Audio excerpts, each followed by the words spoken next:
जय हिंद दोस्तों, मैं हूं मेजर गौरवारी और आप देख रहे हैं मेजरली राइट। पुतिन पहुंच गए नॉर्थ कोरिया और वहां पे मिले ये किम जोंग से। किम जोंग डिक्टेटर है, हेड है नॉर्थ कोरिया का।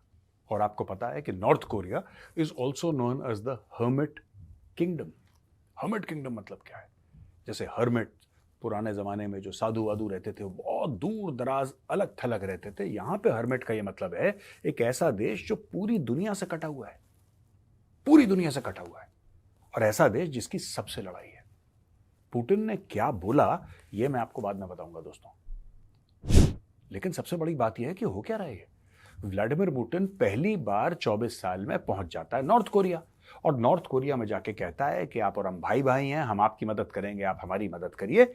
और भी कई सारी चीजें उसने बोली हैं। पुतिन गया क्यों नॉर्थ कोरिया, यह समझने वाली बात है दोस्तों। अगर नॉर्थ कोरिया इतना हरदिल अजीज था, इतना उसके दिल के करीब था, तो पहले चला जाता है। 24 साल में पहली बार जाता है पुतिन नॉर्थ कोरिया, पहली बार। वाई? और जब जाता है नॉर्थ कोरिया फिर ऐसे दिखाता है कि जैसे नॉर्थ कोरिया जैसा सगा रशिया का कोई है ही नहीं, और पुतिन और किम जोंग सगे भाई जैसे हैं।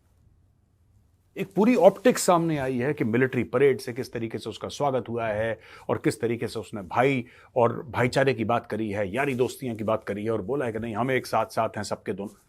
Y is this happening? दोस्तों, जब से ये रशिया यूक्रेन की लड़ाई शुरू हुई है, मुझे लगता है रशिया ने जो गलती करी यूक्रेन को अटैक करके, वो तो करी, वो एक मैटर है। मुझे लगता है कि वेस्ट ने ना बहुत इमेच्योरली इसको हैंडल करा। और ऐसा क्यों करा? क्योंकि वेस्ट के कॉरिडोर्स ऑफ पावर में अभी भी जो हैं सीनियर लोग हैं, वो 55 साल के, 60 साल, वो जब शुरुआती उनके दिन थे, ये उससे भी बुजुर्ग उनके शुरुआती दिन थे, they have seen a part of the cold war, जिसको शीत युद्ध हम कहते हैं। They have seen this is cold war mentality. Russia is the enemy, Russia को तोड़ दो। एक बार पहले रशिया को तोड़ चुके हैं लोग, रशिया को तोड़ दो, पुतिन घुटने टेक देगा। बात यह है कि आप जितना रशिया को प्रेशर, अभी तक ये लोग मातम मना रहे थे किस चीज का? इनका यह मातम था कि जो रूस है वो चाइना के बड़ा क्लोज हो रहा है यार।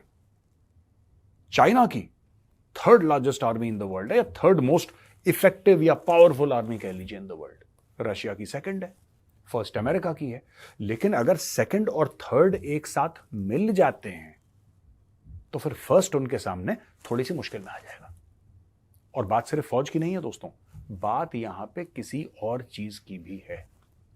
एक एक्सेस बन रहा है यार। जितने भी पराया स्टेट्स हैं, जितने भी वो स्टेट्स हैं जिनसे कोई बात करने को राजी नहीं है, जैसे ईरान, जैसे रशिया, जैसे नॉर्थ कोरिया, अब इनकी इकोनॉमिक माइट ज्यादा नहीं है। ईरान के पास तेल है, लेकिन क्या ईरान की इकोनॉमिक माइट ऐसी मानी जाती है दुनिया में? बिल्कुल नहीं। नॉर्थ कोरिया में क्या है क्या नहीं है किसी को नहीं पता, तो मैं नॉर्थ कोरिया की बात नहीं करूंगा। लेकिन रशिया के पास ऑयल एंड गैस है, मिनरल वेल्थ है। लेकिन क्या रशिया की इकोनॉमिक माइट, मैं मिलिट्री माइट की बात नहीं कर रहा, मैं इकोनॉमिक ताकत की बात कर रहा हूं, क्या रशिया की इकोनॉमिक ताकत मानी जाती है? इतनी नहीं। तो आप सोचिए क्या हो रहा है यहां पे। 4 देशों का दोस्तों जमावड़ा बन रहा है। वो 4 देश हैं चीन, रशिया, नॉर्थ कोरिया और ईरान।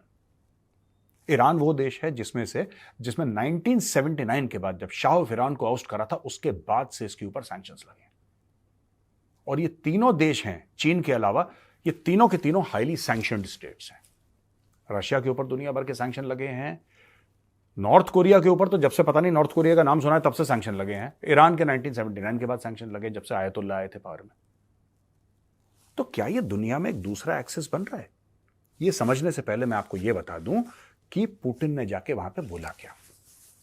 पुतिन गया, किम जोंग ने उसको वेलकम करा, परेड शरेड हुई, काफी खाना पीना हुआ, फोटोग्राफी सेशन हुआ, यहां जाओ वहां जाओ। लेकिन सबसे बड़ी बात जो पुतिन ने वहां पे कही है, पुतिन ने यह बोला है कि हम दोनों भाई हैं। जो हेजेमोनिस्टिक डिजाइन्स हैं अमेरिका के और उनके सैटेलाइट कंट्रीज के, सैटेलाइट कंट्रीज किसको बोल रहा है? ये छुड़भैया किसको बोल रहा है? ये बोल रहा है नेटो के बाकी मेंबर्स को, ये बोल रहा है यूरोपियन कंट्रीज को, जैसे यूके हो गया, फ्रांस हो गया, इटली, जर्मनी, इन सबको बोल रहा है इनके छुड़भैया टाइप के जो है सैटेलाइट्स, छोटे छोटे, इनसिग्निफिकेंट।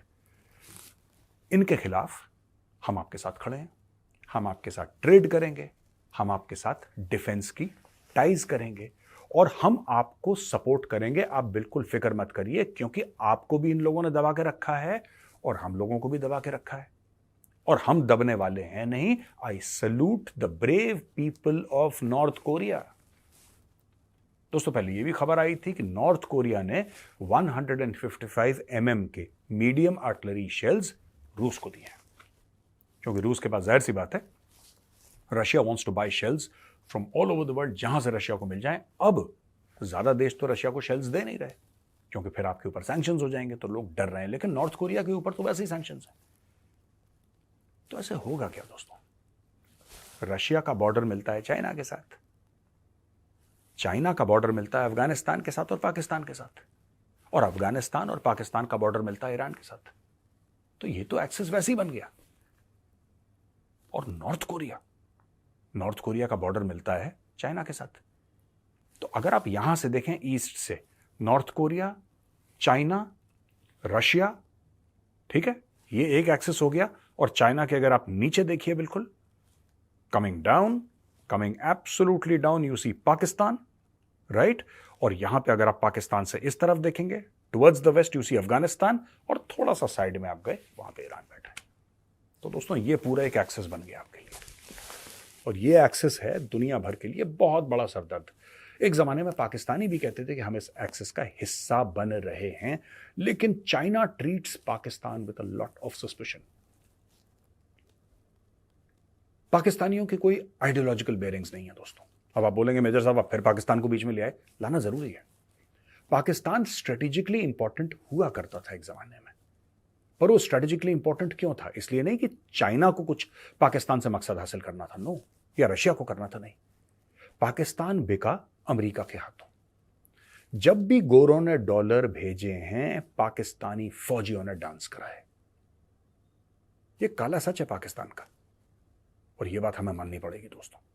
तो ये जो पूरा नेक्सस बन रहा है, और नेक्सस बन चुका है, वो दिन दूर नहीं है जब आप पुतिन को आप तेहरान में देखेंगे, या फिर पुतिन एक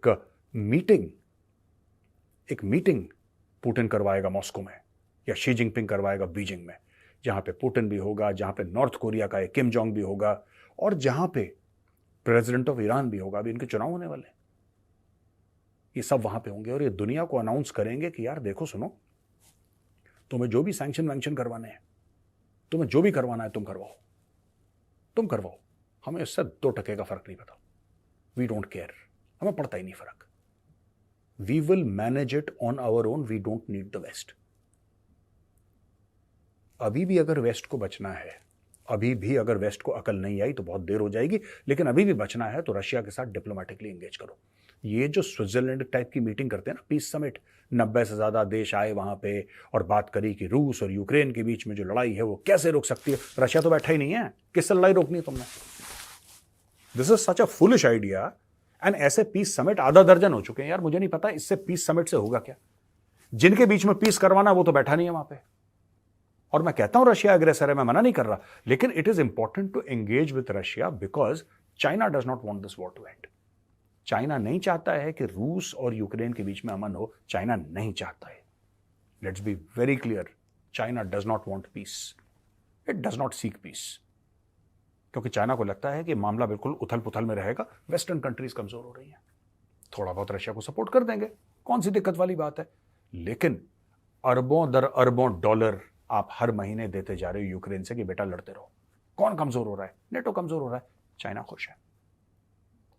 वहां पे ये पागल बैठा है किम जोंग, उसको बोलो बटन दबाओ, एक मिसाइल मारता है हवा में, पूरी दुनिया कांपती है, पता नहीं मिसाइल के अंदर क्या है, न्यूक्लियर आर्म तो नहीं है, न्यूक्लियर टेस्ट तो नहीं कर रहा। वहां पे ईरान कहता है कि we are very close to having our own nuclear missile. तो ईरान के पास न्यूक्लियर हथियार, नॉर्थ कोरिया के पास न्यूक्लियर हथियार, चाइना के पास न्यूक्लियर हथियार, रशिया के पास न्यूक्लियर वेपन्स। ओ भाई, आपने एक न्यूक्लियर एक्सेस बना दिया और फ्री फंड में बना दिया। सब कुछ ठीक ठाक चल रहा था, एक अलग थलग था, दूसरा अलग थलग था।